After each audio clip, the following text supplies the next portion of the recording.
Hey there folks, Mr. D here, and in this video we're going to continue our adventure in Unit 6, and we're going to start talking about periodic data. So let's go ahead and figure out what the heck does that even mean. Before we do, in case you guys need the solution to the worksheet from the previous lesson, here you go. If you want to pause the video so that way you can kind of review those answers, please feel free. All right, so periodic data, what does that mean? Periodic data is stuff that shows up periodically, right? So periodically it shows up. The period of a function is kind of how long does it take to create a cycle. So periodic function has a repeating pattern of outputs, y values, at regular intervals. So it's a consistent period that it goes through.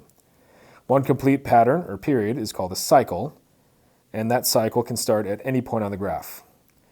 The period of a function is the horizontal length, so the x duration, if you will, of one cycle. X value will always represent time for this, and periodic behavior repeats over intervals of constant length. So go ahead, pause the video there if you need to write that down, take a picture, do what you got to do. So here's kind of what we're talking about.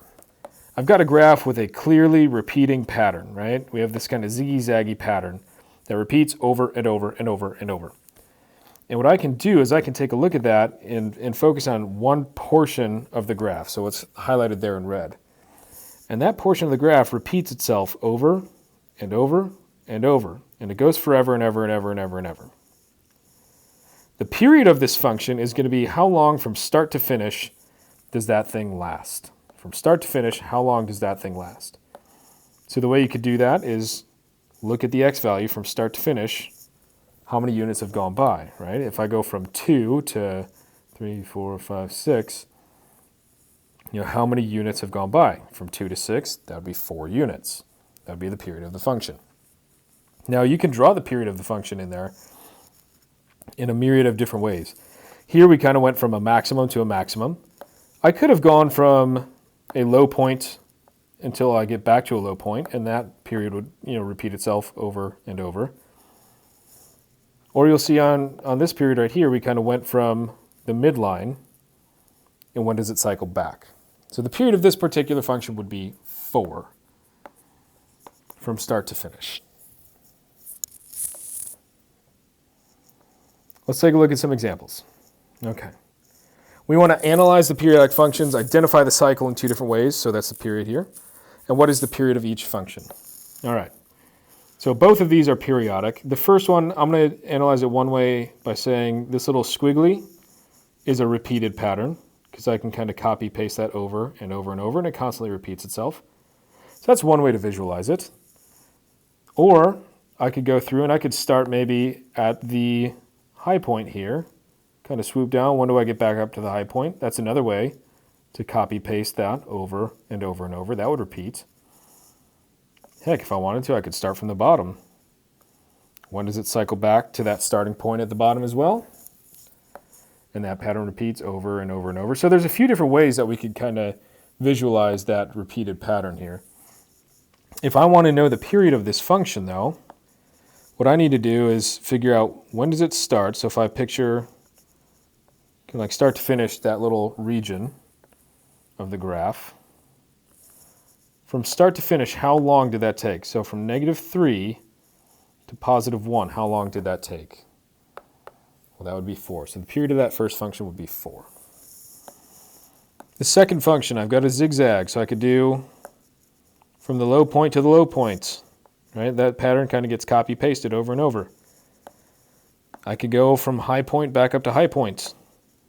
That pattern repeats over and over and over. I could go from the middle and kind of do a little squiggy back to the middle. That point repeats over and over and over. Regardless of which pattern we choose, I'll do this guy here. From start to finish on the x-axis, how far did we travel? So from -1 all the way up to 2, we went 3 units. That's what it means for the period of a function. It's the length, the horizontal length of one cycle. All right, so let's take a look here at 4 examples. We want to know, is the function periodic, and if so, what is the period of said function? Remember, when we do this, we need to have a set pattern that we can kind of just drag horizontally across, and it repeats over and over and over. So for this first one, if I tried to claim that, say, that was the repeated pattern, I need to be able to drag that horizontally and have it repeat. And that's not the case. You'll notice it kind of goes like diagonally down, but we need to go straight across. We cannot go diagonally. Because of that, this first one is not periodic. Let's try number 2. Is this periodic? For me, I'm going to start up here at a high point. So I'm going to trace along the graph. When does it go back to that high point? So I have this weird like misshapen W. Does it repeat? Yeah, it looks like it does. So you got another perfect match. All right, so now I want to know what was the length of that? What is the duration? So from start to finish, how long was that? That looks like it's 5. So that was periodic. The period there was 5. Let's take a look at number 3. If I try to claim that the period of this function is, or the cycle here, the pattern is that little V shape, I'm noticing as I go horizontally across, that doesn't perfectly mirror. So because of that, this is not periodic. And number 4, I'm going to start from a high point and kind of zip around back to a high point. Let's see if that mirrors. It looks like we got a repeated pattern there. Looks like we got a repeated pattern there. So from start to finish, it goes from -2 to +2. Period there would be 4. So the big thing to keep in mind when you're trying to figure out is something a periodic function is can we take that established pattern and go straight across horizontally and see that repeat itself. We're not allowed to go diagonally down. We're not allowed to have the size of that pattern kind of dwindle and dwindle and shift. All right, next step. We are posed a question. If the period of a function is 4 seconds, so I have some periodic function. I'm just going to make something up. Yay, periodic. And from start to finish, let's go from the high points here. From start to finish, let's say that that was 4. So from start to finish, that was 4, and they're saying seconds. How many cycles does it have in a minute? Well, a minute is 60 seconds. So I want to know, if one of these cycles takes 4 seconds, how many cycles can I get through in 60 seconds? Well, that would be 15. If one cycle takes 4 seconds, then 15 cycles would take 60. What is the period of a function that has 180 cycles per minute? What is the period of a function? So that is the length for one cycle.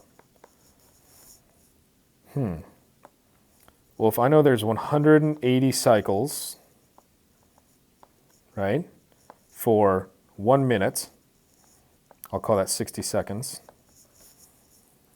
What I want to know is one cycle would take how long?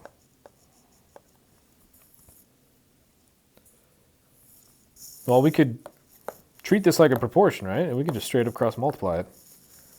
So we'd have 60 equals 180 times x. So x equals 1/3 of a second. 0.33333333. So that means there's 3 cycles every second. 3 cycles every second.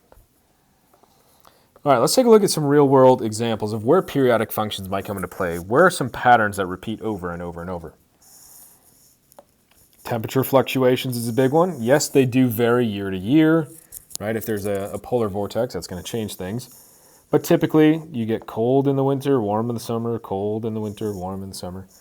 Tidal variations, high tide and low tide. Phases of the moon, right? Being full moons every month. Portions of the moon, right? When we go from a harvest moon to full moon to crescent moon, all of that. Animal populations that may increase and decrease over time. Think of mosquitoes. They're everywhere in the summer, they're nowhere in the winter. Rising and setting of the sun, rhythm of the heartbeat. So let's take a look at a very common type of problem that we'll see throughout this unit. You guys are going to get sick of Ferris wheels by the end of this unit. Boy, do I tell you. So Ferris wheels are perfect examples of periodic functions Because when you're on a Ferris wheel, you start at the bottom, you go around, yay. So the height that you're on for a Ferris wheel, start at the bottom, you go high to the maximum, come back down to the minimum, high to the maximum, so on and so forth. So we're going to see those quite a bit. Here we have the London Eye Ferris wheel. The diameter is 135 meters. Completes one rotation every 30 minutes. So if I kind of visualize this, the diameter here is 135 meters. Remember, diameter goes all the way across. And it takes 30 minutes to go all the way around, which means at 15 minutes, it would be at the top. So if I want to know what is the period of this function, how long does it take to get from start to finish? Well, that would be 30 minutes. If I wanted to say how high off the ground are you at 7.5 minutes, well, that would be right here. So I'd be at whatever the radius here is, right? If I divided 135 by 2 to get the radius, I could get that. How high are you at 15 minutes? Well, that'd be 135 feet in the air. 22.5 minutes, how high off the ground are you? That'd be over here, so 67.5 feet. Let's see some other examples. We have a temperature plot for Cape Town, South Africa. Temperature is being measured here in degrees Celsius. We're talking from January to January, so the start of one year to the start of the next. We're kind of dipping down, warming up, and that kind of makes sense, right? You have seasons change, summer to winter, winter to summer. Some of you might be saying, whoa, hold up, man. Why is it in the month of June, July? Why is that coldest? Well, Cape Town, South Africa is in the southern hemisphere. So typically, what we would experience during winter months, they experience during summer months. Now, if we think of this for an extended period, you can kind of see that pattern repeating itself. So weather patterns here are a perfect example of periodic functions.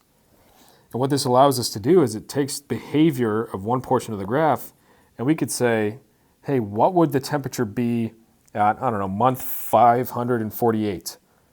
Well, we could figure that out simply by knowing that, hey, things repeat here. And we can make predictions based off of that. All right, so let's see one example here of a Ferris wheel, and then we're going to go ahead and call it quits. We have a Ferris wheel rotates at a constant speed. The wheel's radius is 10 meters. Bottom of the wheel is 2 meters above the ground.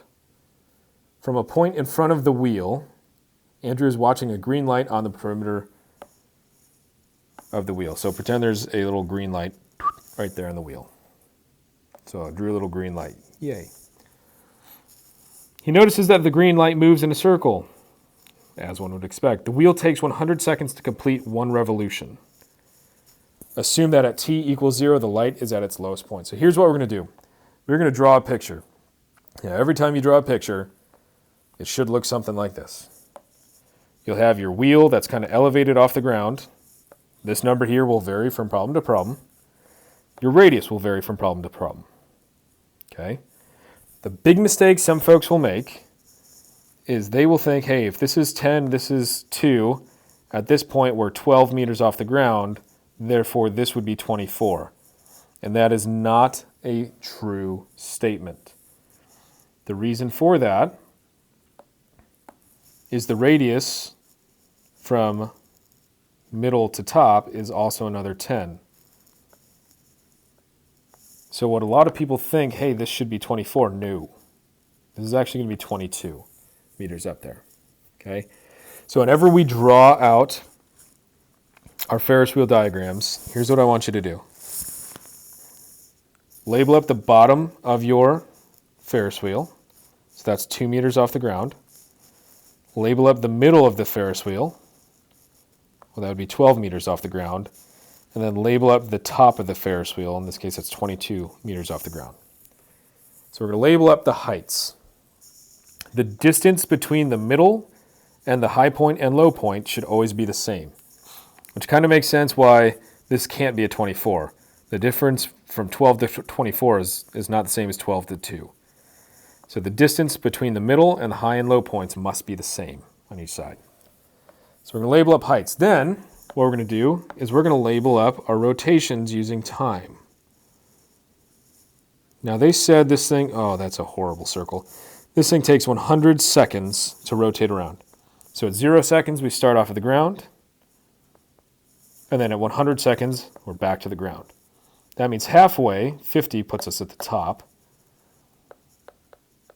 And then this would be 25 seconds here, and this would be 75 seconds here.